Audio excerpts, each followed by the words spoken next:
Welcome to another session of Learning with ISRAR on ISRAR'S channel.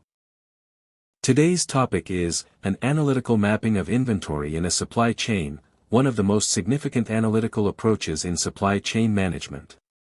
In this session, we will explore and discuss definition of an analytical mapping of inventory in a supply chain, its objectives, stages, tools and techniques, strategic insights from inventory mapping and benefits of inventory mapping, and finally the conclusion. Let's start with the definition. Analytical inventory mapping in a supply chain is a systematic process of identifying, visualizing, and analyzing where inventory is held, in what quantities, and how it moves between different nodes, such as suppliers, manufacturers, warehouses, distribution centers, retailers, and end customers. This analytical approach provides organizations with a comprehensive understanding of the movement, location, and value of both materials and finished goods throughout the supply chain. By enhancing visibility, traceability, and control, inventory mapping supports data-driven decision-making and strengthens overall supply chain performance.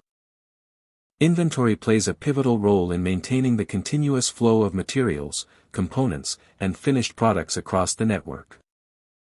Through analytical mapping, businesses can systematically identify, classify, and evaluate inventory positions at each stage of the supply chain.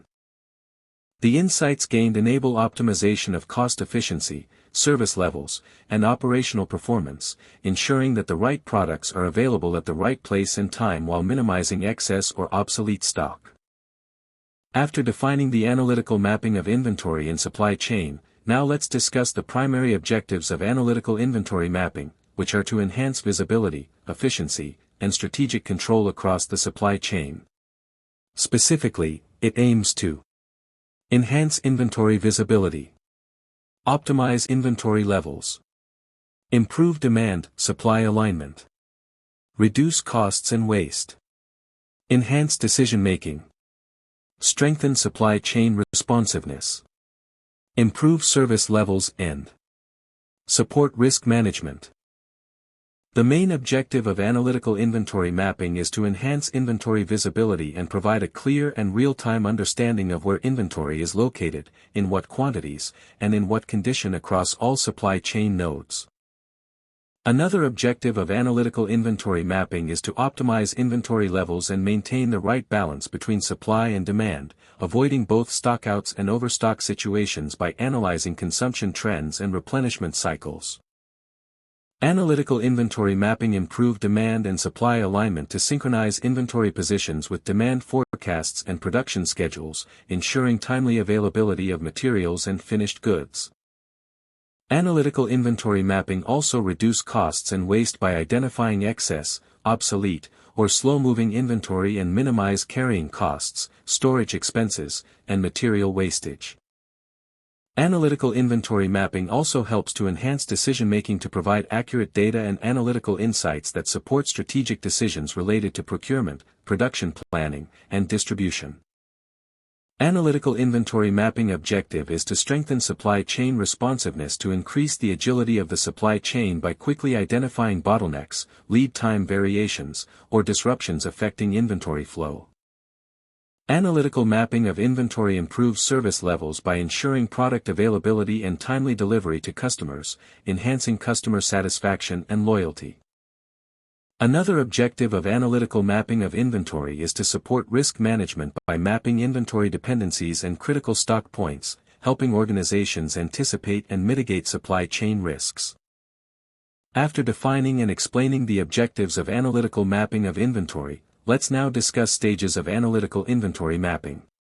Analytical inventory mapping is a structured, multi-stage process that combines data collection, analysis, visualization, and interpretation to enhance inventory control and decision-making. The stages typically include the following. 1. Data collection and consolidation.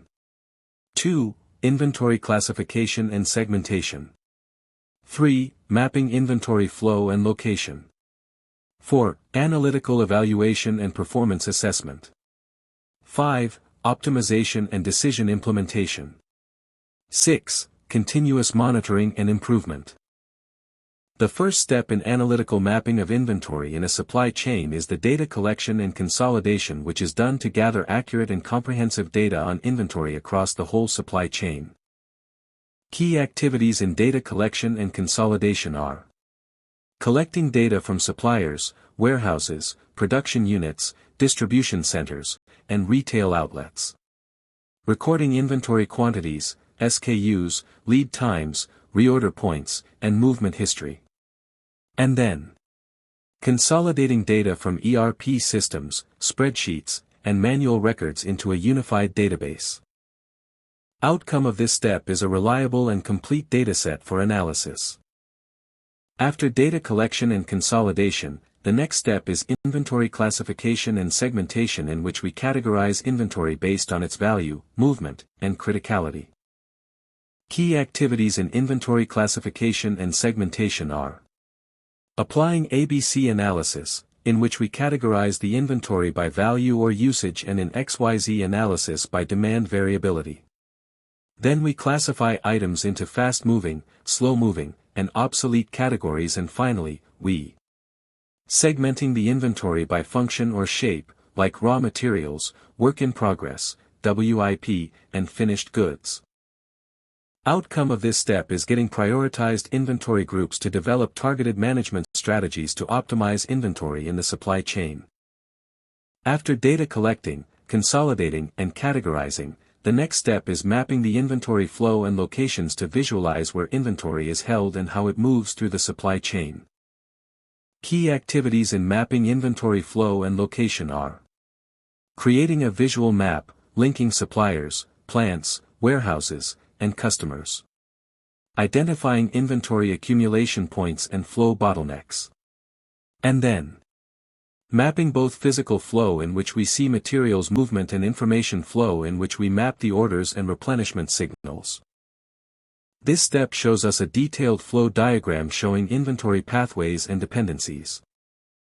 After consolidating the data, categorizing inventory, and obtaining a comprehensive view of the supply chain, the next step involves analytical evaluation and performance assessment, aimed at measuring the efficiency, responsiveness, and financial impact of inventory positions.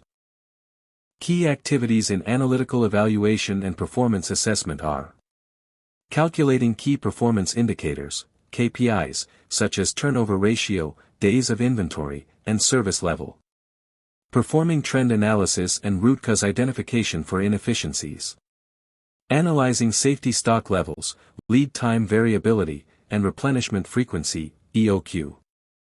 The outcome of this step is the quantitative insights into inventory performance and identification of improvement areas. After analytical evaluation and performance assessment, the next step is to optimize and implement the decisions to develop and execute strategies for cost-effective and responsive inventory management. Key activities optimization and decision implementation are: setting optimal reorder points and safety stock levels. Implementing replenishment and distribution adjustments. Using predictive analytics or simulation models for what-if scenario testing. This step would help us to optimize inventory strategies and align them with business and customer objectives. Finally, a continuous monitoring and improvement ensures sustained accuracy and responsiveness in inventory management in a supply chain. Key activities continuous monitoring and improvement are: establishing dashboards for real-time tracking and alerts. Periodically reviewing performance metrics and adjusting policies. Integrating continuous feedback and process improvement mechanisms. This continuous monitoring and improvement results in a dynamic, data-driven inventory control with continuous performance enhancement. After discussing the different stages of analytical inventory mapping in a supply chain, let's now talk about the analytical tools and techniques used in it. Statistical forecasting models to assess demand patterns. Simulation models to test inventory policies under different scenarios. Optimization algorithms to minimize total cost or maximize service level. ERP and SCM systems for real-time tracking and analysis like SAP, Oracle SCM, NetSuite. And big data and AI analytics for predictive inventory control and anomaly detection. Here are strategic insights we get from analytics. Inventory mapping in a supply chain. Identifies excess or obsolete stock areas for reduction. Reveals supply chain bottlenecks affecting inventory flow. Enables dynamic safety stock adjustment based on variability. Supports synchronization between procurement, production, and distribution. And most importantly, facilitates risk management by pinpointing critical dependencies on specific suppliers or products.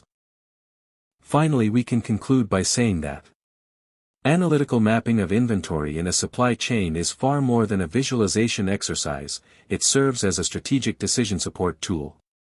By integrating data analytics, process mapping, and performance measurement, organizations can transform inventory management from a traditional cost center into a strategic source of competitive advantage. Ultimately, the objective is to establish the optimal balance between cost efficiency, responsiveness, and reliability throughout the entire supply chain network.